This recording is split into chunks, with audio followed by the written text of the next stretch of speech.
see if this.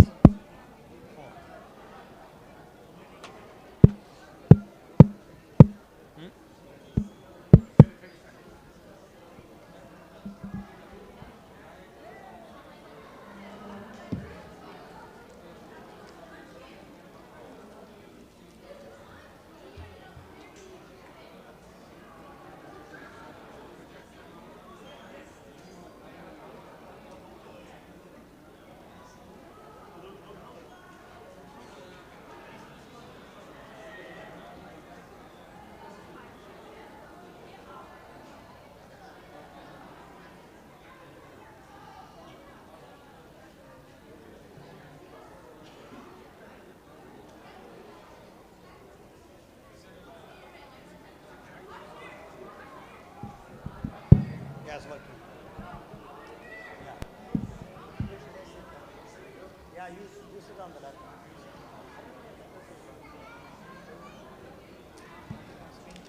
Or do it to slices. You don't want to show more other screens. Constant screens. More pictures. Oh, you have everything in there? Did you send it to PDF or what? I can open both.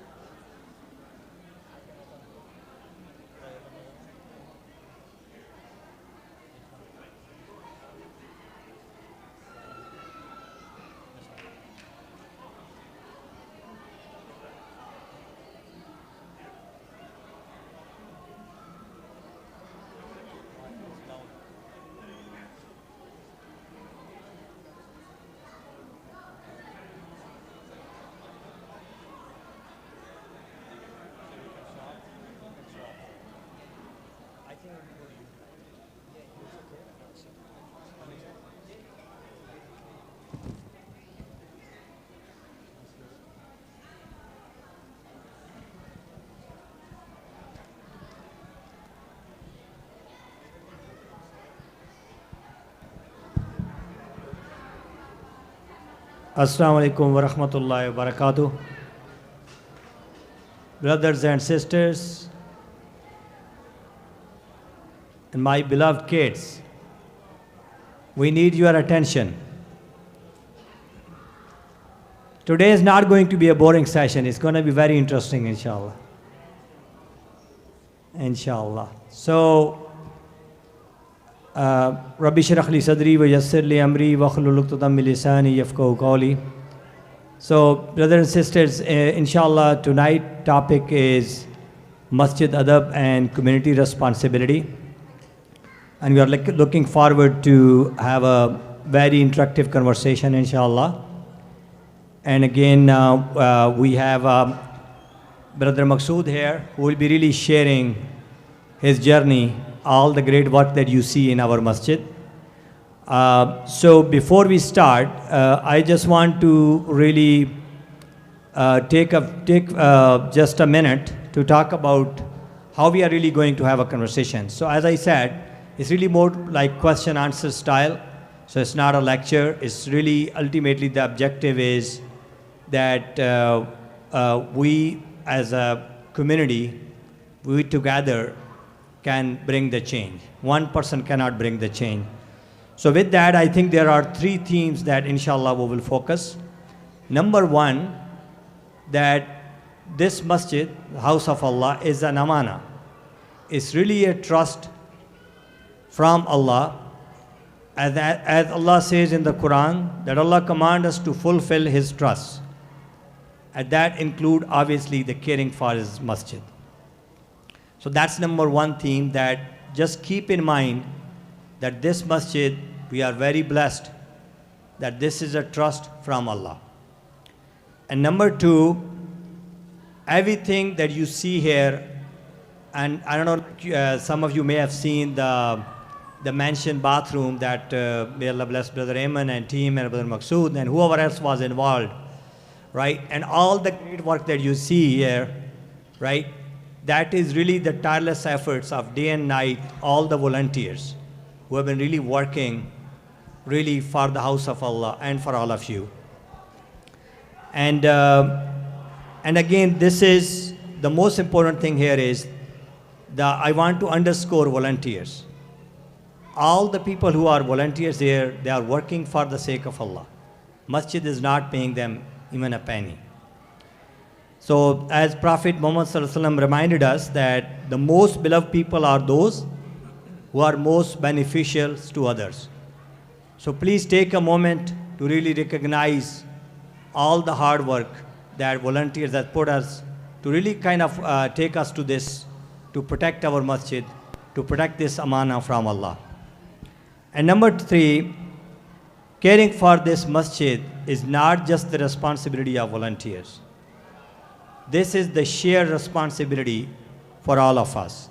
That includes families, that includes our beloved kids here running around, and that also includes obviously the board, the executive committee, and every single community member. Because like I said, we cannot really influence and bring change unless we really work together. So with that, I would like to really have Brother Maqsood take a few minutes to introduce himself and introduce his team, and then we'll go from there. Assalamu alaikum. Bismillahir Rahmanir Rahim. Firstly, I would like to thank our president, Brother Rafiq, for giving us the opportunity to talk about some of the work that we have done. Also, I'd like to thank you for all the support that you have provided in the last 3 months or so.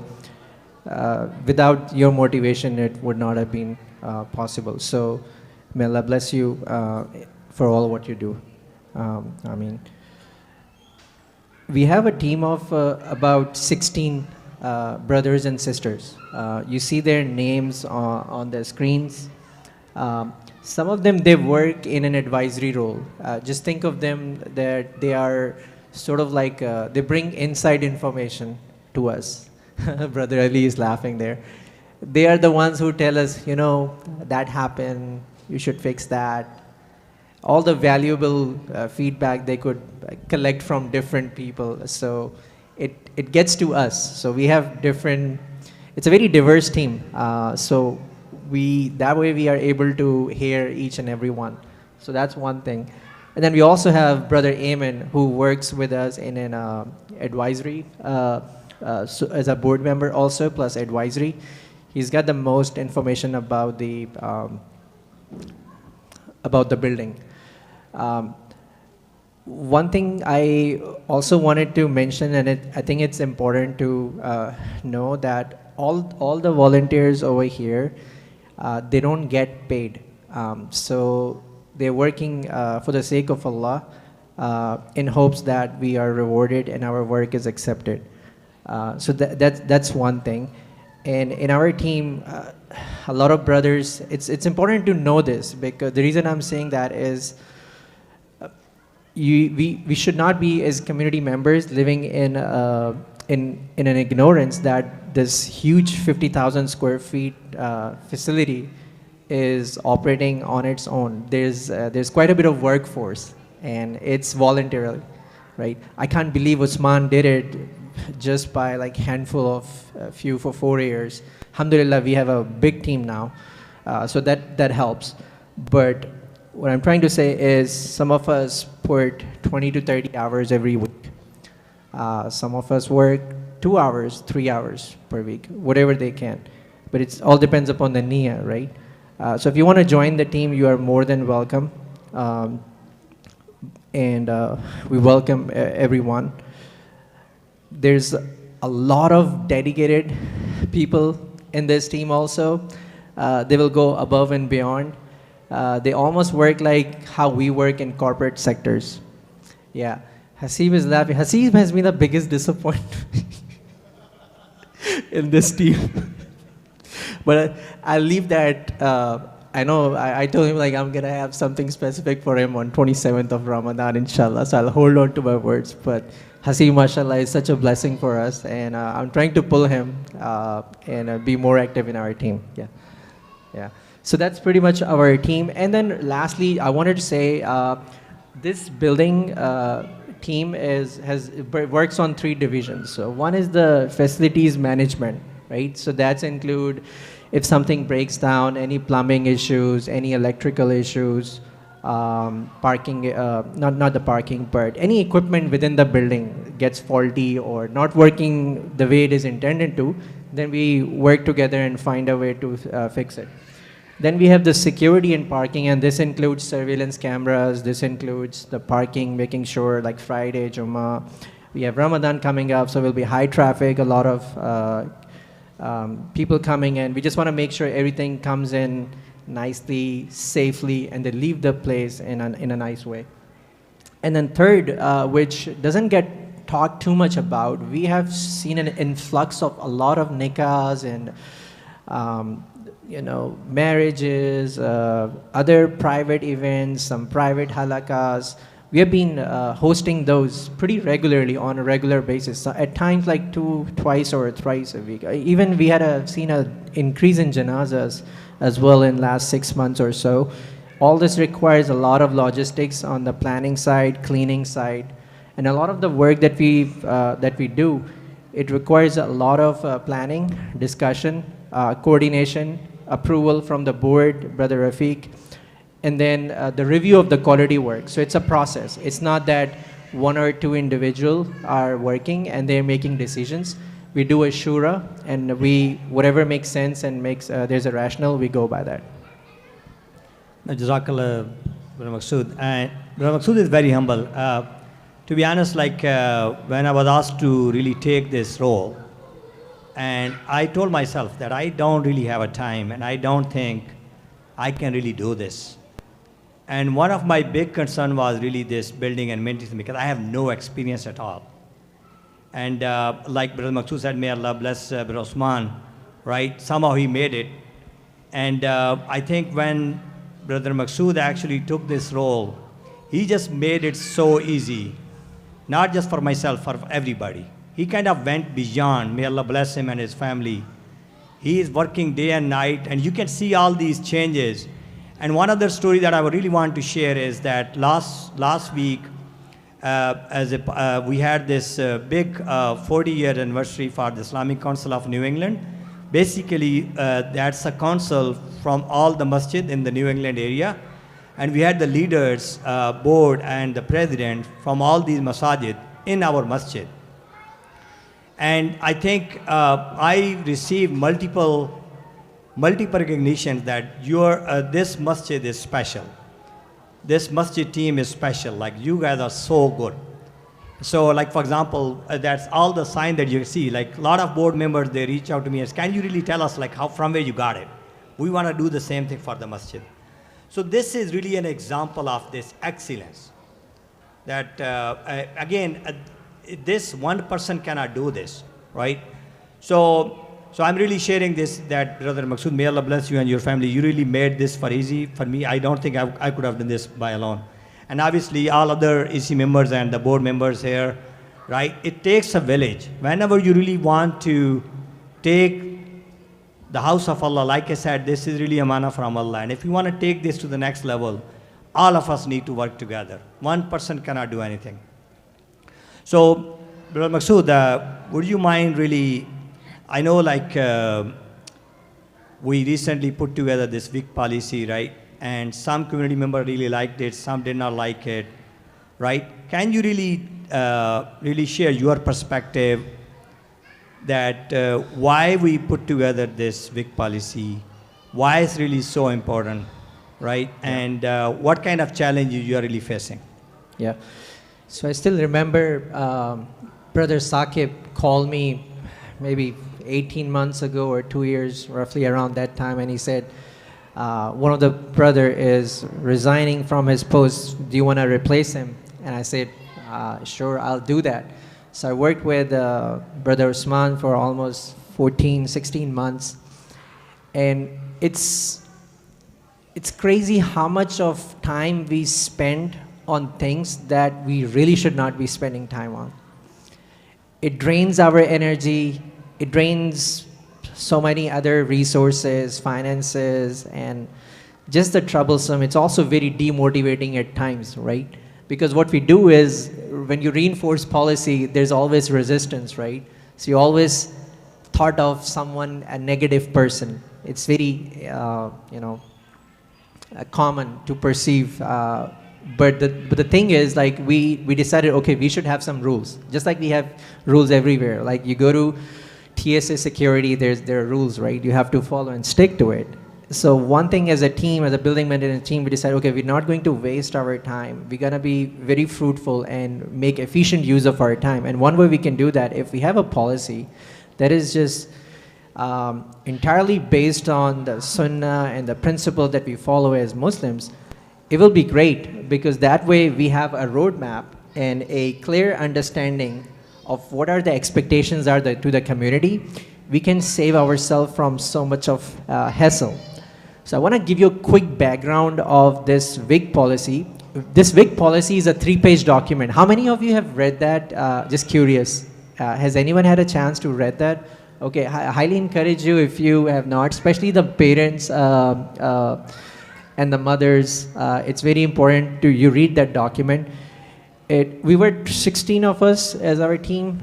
We put together in 5 different languages. Once we had formulated the policy, we forwarded it to the EC members. So there are 14 EC members. They reviewed it. They gave their input, and then it was sent to Brother Rafiq then, and then Brother Rafiq shared with the board, and then the board reviewed it. They came back with some feedback. We incorporated that feedback into this policy document. What I'm trying to say is, it was very thoughtfully put together. We got the feedback from our beloved Imam, Sheikh Usman as well. They gave their feedback. We made those changes. So it's been very thoughtfully put in. It's not that one or two individuals decided, okay, we don't want shoes in the the entrance, and they will be removed from the property. It was very well thought, including the parking policy as well, and the gym rules, taking the feedback from those people specifically who get engaged with other people, such as Sister Sadia and Sister Anna. They were actually going to be here today, but unfortunately Sister Sadia fell sick. Make dua for her. And Sister Anna is traveling, but their feedback was really important. So essentially the goal was, Rafiq Bhai, was having one piece of document that actually becomes a legal document for the WIC as well, as an institutional, which like every community has like bylaws, right? So it is also sort of provides us protection. If someone goes on to someday decide to sue us, then we have a legal standing there. So that's one aspect. Second is, like, again, like I said, we don't want to waste our energy on saying, oh, you should not be doing that, you should be doing that, don't do this, do that. We have a document, and we expect every worshipper to follow it, just like we do it in other, like when you go to schools or libraries. And then third thing was, like, we had this vision. We understand in North America, the masajids are not just masajids, they are sort of like institutional, organizations, and they are here for some not just for praying 5 times a day, but also for providing recreational activities for kids and educational programs, like we have robotics and things of like that. But one of the vision that we have as a team, when someone walks into our masjid, they should think of it as a place of worship primarily. And that can only happen when we have a discipline. And our WIC policy document is going to drive that discipline that we're going to be able to bring. It's not going to happen overnight, but inshallah, I'm hoping in about 3 to 6 months of time, you'll see our masjid. When you walk in, you will experience the peace and serenity and the calmness and the coolness one expects when he comes in to worship for the house of Allah. We understand there will be some times where it's going to be noisy, people will be more, so they might not be able to. We have different kind of issues we may have, but that's understandable.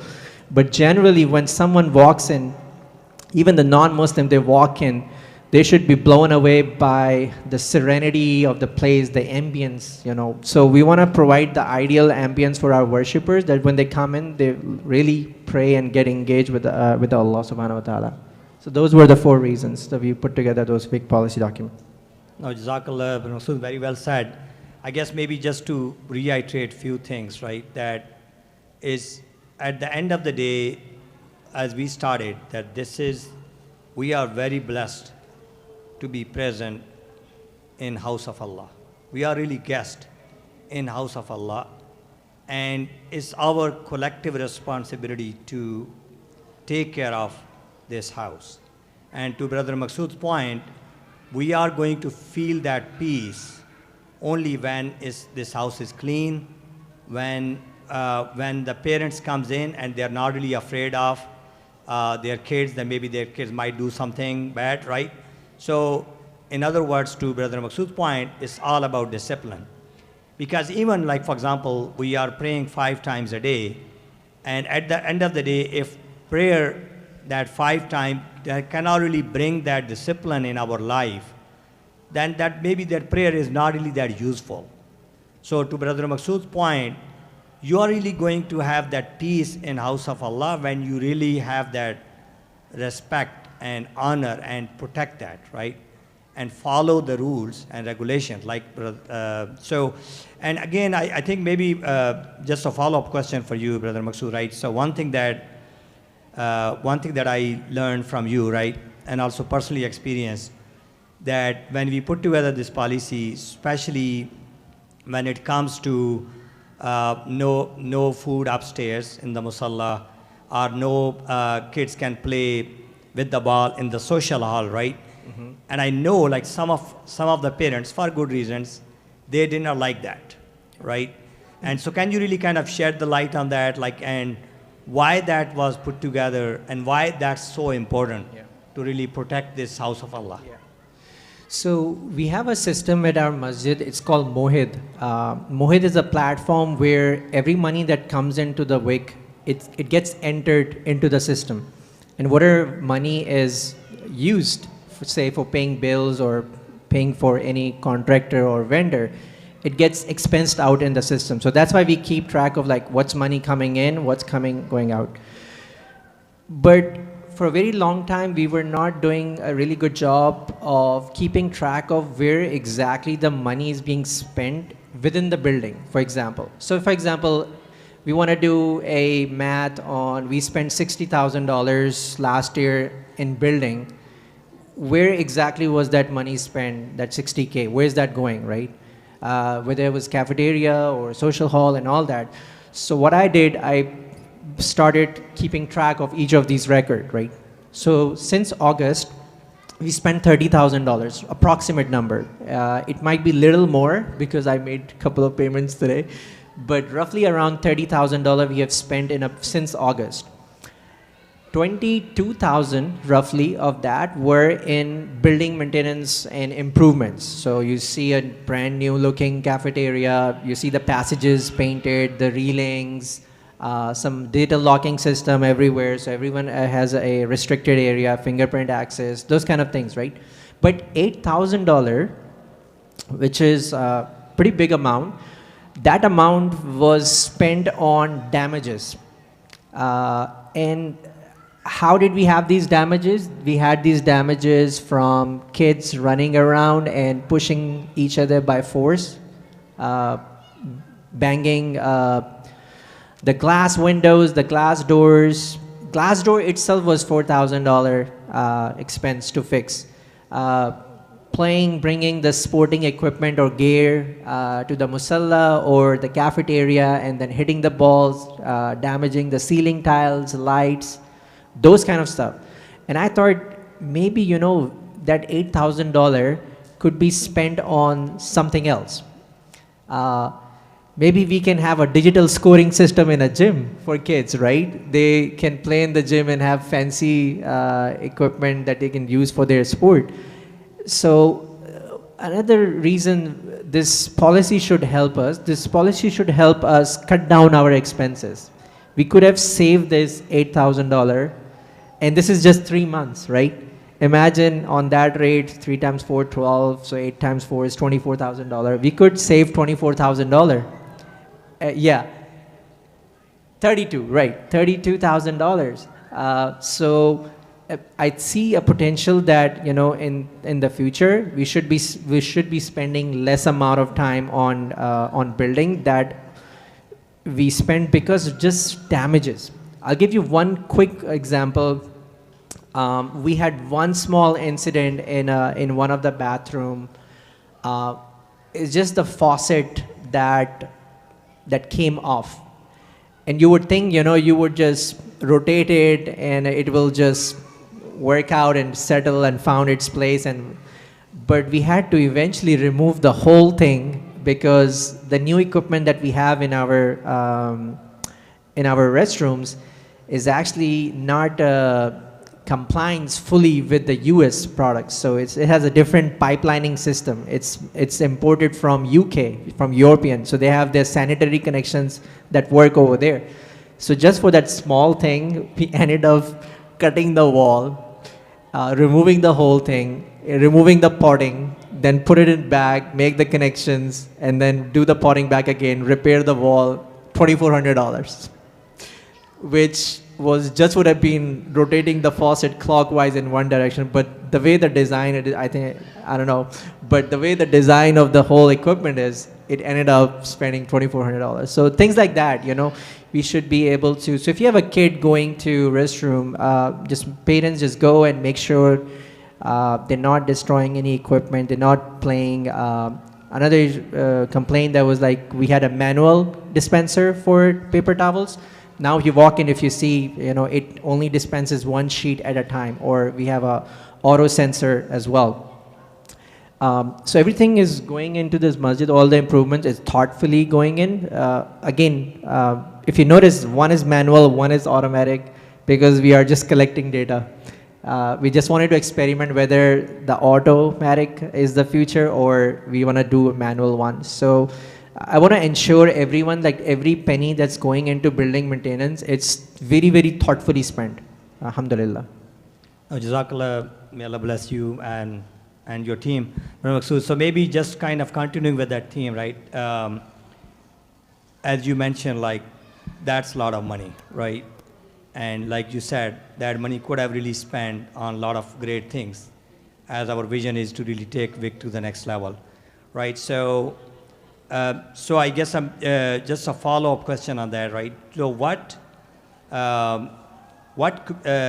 basically the volunteers, not the volunteer, but the folks are the community members who are coming to Masjid, whether once time a day or 5 times, right? How they can really help to really enforce and model that behavior, so that the policies that we put together, they don't really become the burden. They don't really feel like, okay, that this is really too much work. They really should become the first class concept for them. And they should really consider that as a worship, like you said earlier, right? Correct. At the end of the day, it's not just about 5 times, praying 5 times. This is more practical, right? So can you really kind of share some examples and tell our community, like, how they can really help you and your team? Yeah. So we are not expecting very big things from our community members. Very small and very basic things, such as when you come into the masjid, you put your shoes on the shoe rack. That's a very small thing to do, right? I know you have personally addressed this so many times after Isha, but it actually leaves a very, very bad impression on a non-Muslim when they come in. I used to be in Arkansas, so you have to see from a lens to find a brown person over there. So I was the only outlier over there. So we would have a lot of non-Muslims come in Arkansas, in our masajids. I used to, every class I took, I used to invite my instructor and everyone. And I got few times complained like your masjid was so dirty over there. The entrance didn't look good. And I used to go to their churches and they had like beautiful stone,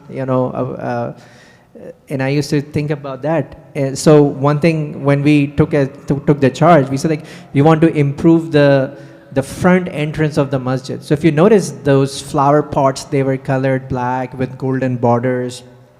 We had a number plate the building number that was missing. We have a beautiful anti-reflective building number. There's a parking rule signboard.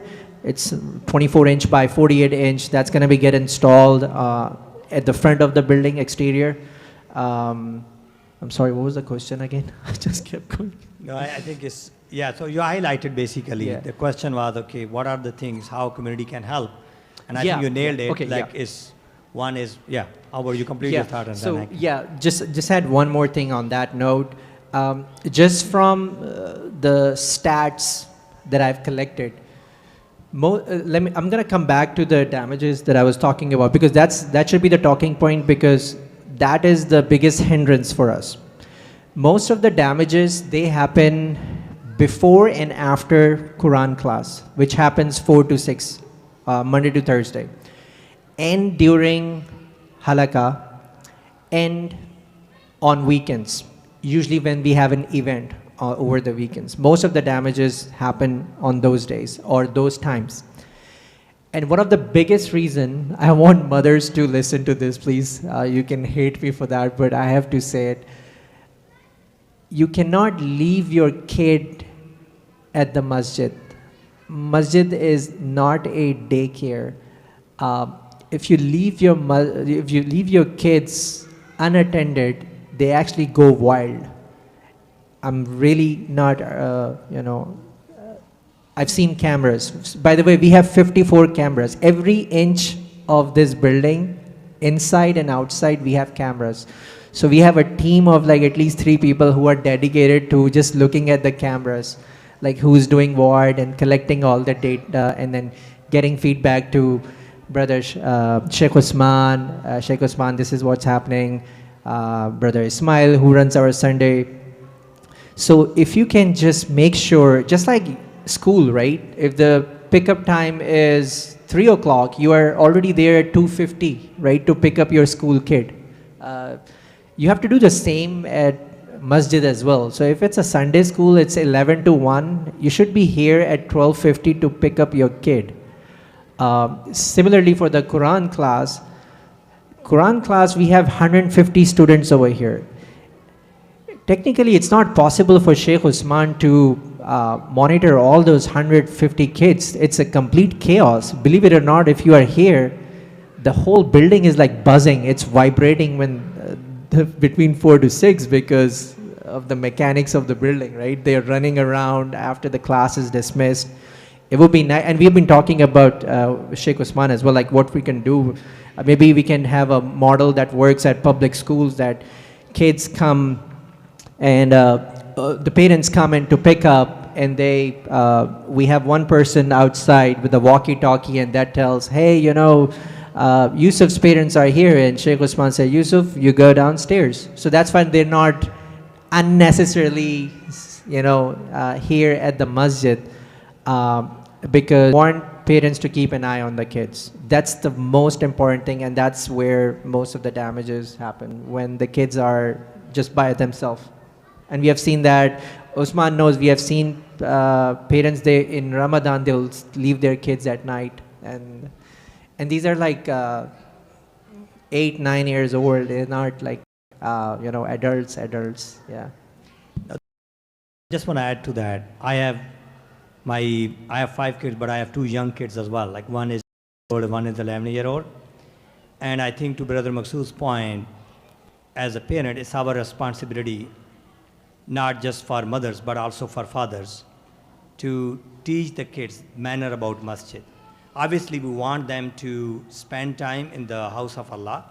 That's their house, right? So, but at the same time, kids are kids.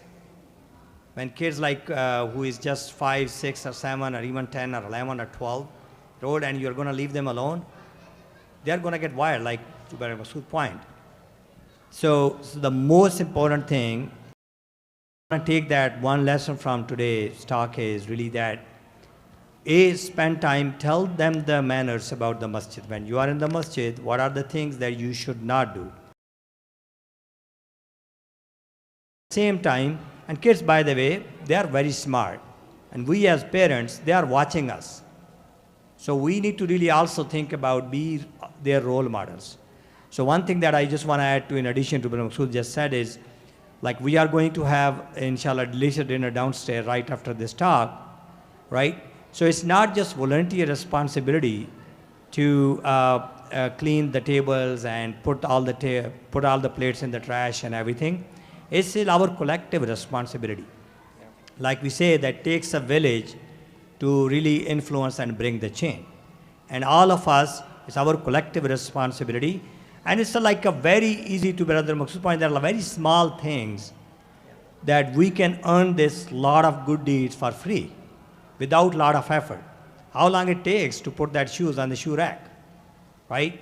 How long it takes to really take, once you're done with your food, put that in the trash box, right? Just takes seconds. You're going to get this lot of extra deeds for free. So use that time that Allah has blessed you. You are really the guest in His house. And that's honor for all of us. And use that time wisely.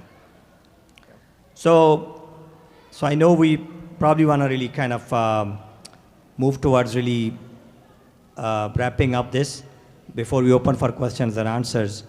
So I guess, Brother Maqsood, I know your team has done a lot of great work, right? Can you really share some stats, right? All the things that you have done at the high level with the community so that they can really appreciate, and also maybe share, in addition to what we already talked about, that how they can really part of your team, how they can help, not just you, but overall EC team and the board and everybody else. Yeah, I think your laptop logged out, but that's so fine. We had a slide earlier, and you saw there were 60 tasks that were done.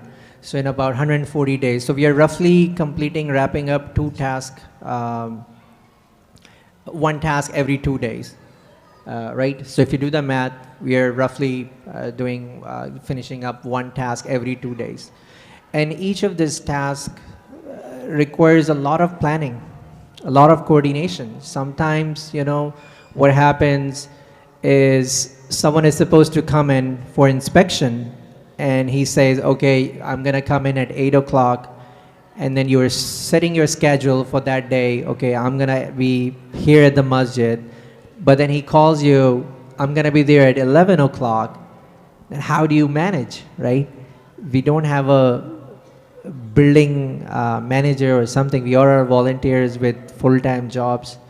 So it becomes very, very hard for us to manage this. But we want to do it because imagine if we have to hire a building manager. You're talking about 60 to 70K. Yeah, plus I don't know if you guys would give benefits or it's going to be close to 100K. And we don't want that. Alhamdulillah, we have such dedicated volunteers. It's absolutely inspiring to work with all of them. Another thing to your point, I wanted to say, our community is very generous also.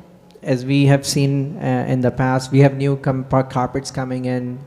There are a lot of brothers who participated financially. Therefore, it becomes our responsibility to take care of assets, our masjid. Just think of it in a way that you come in and you say, okay, I'm going to pay for the carpet. So we spend that money. 6 months later, you come in and you see the carpets are torn, they smell bad. You won't be giving away money next time. You feel like they're not taking care of the assets. They don't have the capability to maintain the place. Why would I invest? So we have to be very, very respectful to our donors. And one way we can be very respectful to our donors and be thankful is to take care of the assets, which again is one of the reasons we wanted to have the big policy document. So the expectation from all of you is when you see something that's wrong, you have to politely, very respectfully educate other people. If you don't feel comfortable doing that, the least you could do is talk to one of us. So the way things work now under the new management is every area is a restricted area. For example, kitchen is not for anyone or everyone. Nobody can just walk in. So if you go to the cafeteria and you see the kitchen is open, the door is open, you should be curious why it's open. It's a restricted area. First, we need to find out who left the kitchen door open, right? So we can track down who is responsible. So those kind of things. Similarly, the cafeteria is an restricted area. It should never be open. The only reason it was open was we had the construction going on, so people had to go downstairs for wudu. But if you see the door open, let us know why the door is open. We will track down who, because we're not sharing codes. We have some authorized personnel who have the fingerprint access. So Brother Tawfiq does a lot of cooking for us. He's got the fingerprint access. So there are only a handful of us have access. So we'll be very curious if you see, say, storage room is open, or the supply room is open, cafeteria is open. We want to know why. Similarly, if you see people dropping off like rice or clothes and all that, we're very curious who's doing that. If you see someone who's doing that, just tell them politely, respectfully, we don't accept any donations here. And that's another question, like people, why can't we donate? It's food. It's just we don't have the resources to manage that. A lot of sometimes, like if it's clothing, then you have to do sorting, right? And people just donate stuff which if you don't use it, then how can you expect the other person would use it, right? We just don't have resources to, I mean, what are we going to do with like a 2 pound of rice? So there are other organizations you could reach out to. You could work with Brother Ramzan or anyone, but it's very simple. We don't accept any donations, be it clothes or food or anything of that nature. If you want to do it, say, you got some food, right? You can talk to us. We can give you a table, but you have to be at that table until you give away everything you have to, and then you clean up after whatever mess it was, and then you can go do it. That's fine. But you cannot just dump in sofa, you can dump it. We have seen people dumping carpets, believe it or not, carpets. They're so heavy that this is still sitting here. And someone just a couple of weeks ago dumped the carpet roll downstairs. And nobody had any clue like who did that. It was so heavy, it took us like 4 or 5 of us to move it. So we figured out eventually looking at the cameras, but just try to understand what we have to deal with. Like, how can a sane person leave a carpet and not tell anyone? What are we supposed to do with that carpet? Like, I don't even know if it's clean or I can put down in the cafeteria so people can pray. You have to talk to one of us. So things like that we have to deal with. So if you see, and one thing, when we are looking at the cameras, we're seeing people are standing right there. Just think of it, it is your house. If someone comes in and drops something, you would say, what are you doing here? It's okay, just be nice and politely ask. If you see a new face and they're dumping something, just ask respectfully, can I help you with something? We have mentioned, there's a sign, we don't have a policy for any drop-off items. If you want to, you can talk to Brother Rafiq, our president, things like that. That would be really helpful, because if you tell them then they will back off, and then we don't have to chase them down, right? Yeah. No, Jazakallah, very well said. So maybe just to wrap it up, I guess the most important point that Brother Masood made is really, if you see something, say something. In other words, take some time to familiarize yourself with the WIC policy document. And also, if you notice, that someone is actually violating those policies, then let's either bring to our attention or just in a nice and kind way, remind them, right? So that will really go a long way. So with that, we'll just wrap up, and we'll probably have 1 or 2 question time. But I just want to really just sum this up, like 3 things just keep in mind if you want to really take practical action item from this. Number 1, remember that this is the house of Allah, and it's really amana to us.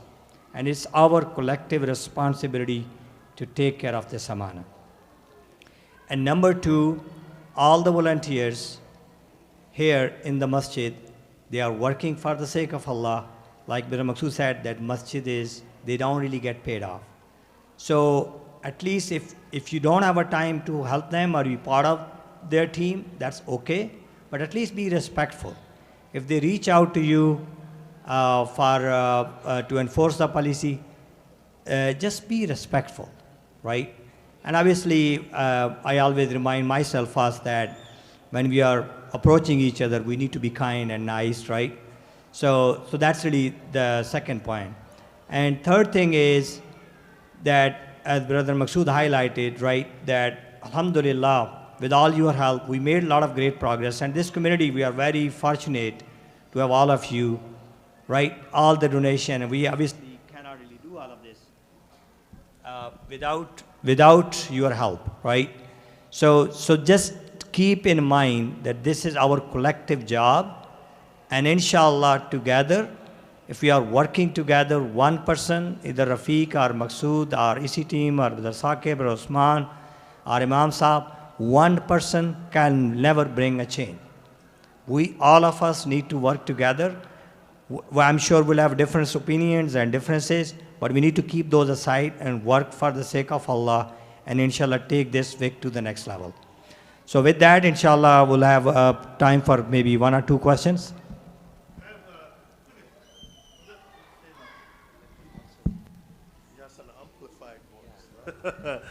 I have two questions, okay? One of them is serious. Okay. The first is, I didn't see Brother Usman's name anywhere on there. You're not? The serious question is, say that there is someone who comes to the masjid, they see an issue or they need help with something with maintenance. Yeah. Is there a place where they can go to see contact information for people they can contact for support? Yeah, so some of the notices that are downstairs, they have our big office email address on it, as well as phone number. But that's actually a good idea. Maybe we can have something very specific, contact us notice as well. Yeah, inshallah, we can do. That's a good feedback. And I just want to say it again, no matter how many times we say it, it will not be enough. Brother Usman, the things that he have done last 4 years, it's absolutely incredible, unbelievable. Now that I'm doing it myself, I know it's not easy, I'm telling you. And I think I am pretty thick-skinned and I'm very hardworking, but it takes a lot of toll. So I can only imagine what he has done in the last 4 years. We should be so thankful and proud of what he has been able to achieve. He did the impossible, literally, I'm telling you. It's amazing. May Allah bless him, his family and kids and everything. Yeah, I just to add to that, Brother Osman, everyone knows him. May Allah bless him and his family. Like I say, that he used to work 80 hours. When someone offered me, like the board offered me that, I was really, my goodness, I cannot really fill his shoes. So, yes, he's our legend, and may Allah bless him and his family.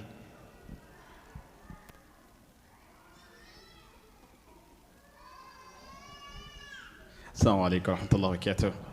Brother Maqsood and Brother Rafiq and the whole EC team, Jazakumullah khair. I'm not sure between Sunday school and his program who is causing more trouble, but I think it's Sunday school. That's a different conversation with Dr. Ismail, inshallah.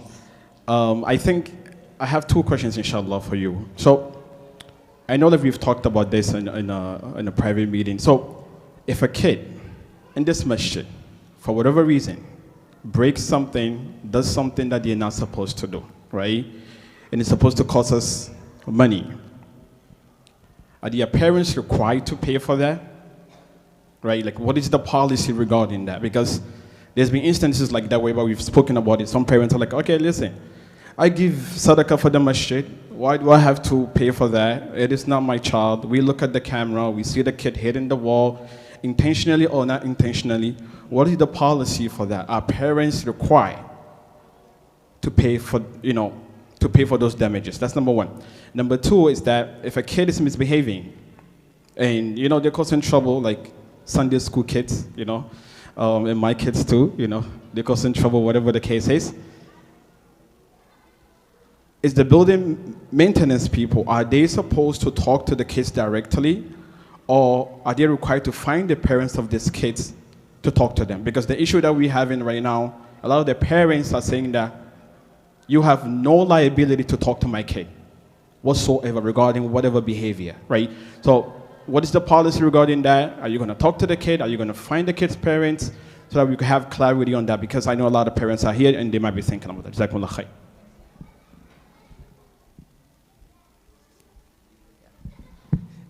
Excellent questions, and we're going through it, right, Sheikh? So the first question was, if a kid breaks something, and are they the parents supposed to pay for the damage or not? So if you look at the policy, I think it's section 5.3, and I want to credit our imam for that. He was part of it, formulating us in helping that part of the document. The first step is warning. And we don't talk to kids at all. We tell them not to do certain things, but we don't talk to them beyond that. We identify parents. So one way we identify parents, I've been sending you messages, right? We take a screenshot of the kid looking at the surveillance system, and then Sister Anna makes phone calls. Those of you who doesn't know Sister Anna is sort of like an administrative position, you want to call it, secretary of our of WAKE. She handles a lot of communications within and outside.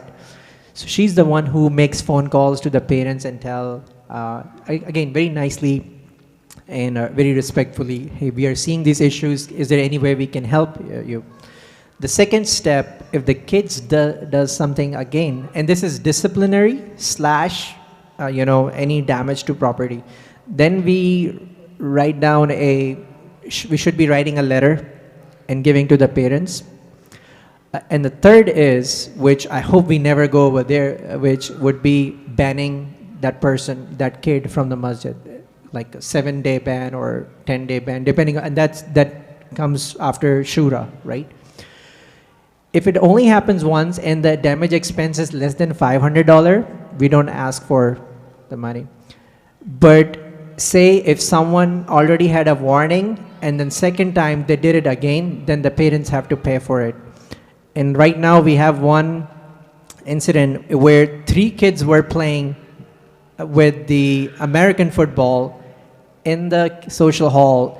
It created an 18-inch big hole. If you were here for Juma, we had a team, vendors come in, they were repairing the wall. It cost us $600. Those will be distributed among the 3 parents.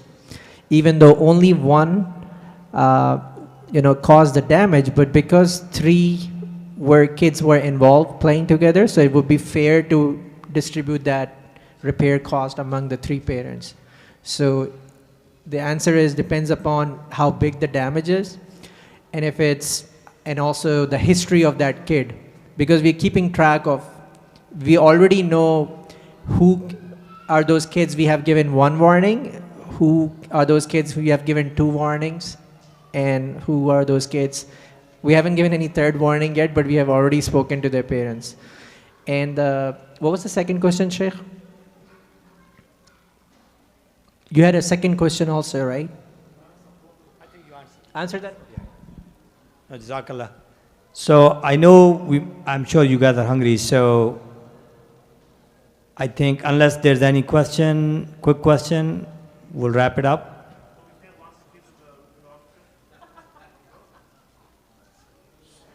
So, Jazakallah khair for listening. Thanks for taking time to join us this Friday. I know we have a less attendance because I think we made a mistake. The title of Masjid, Adab and Community Responsibility. And I think as Muslim Ummah, when it comes to responsibility, we run away, right? So maybe that's probably the reason. So I think we made a technical mistake. We'll probably think about an attractive title next time. But for those of you actually listening, please really, this is your masjid. And like I said, this is amana from Allah. So Let's really protect this together and inshallah take this to the next level. With that, Assalamu alaikum wa rahmatullahi wa barakatuh.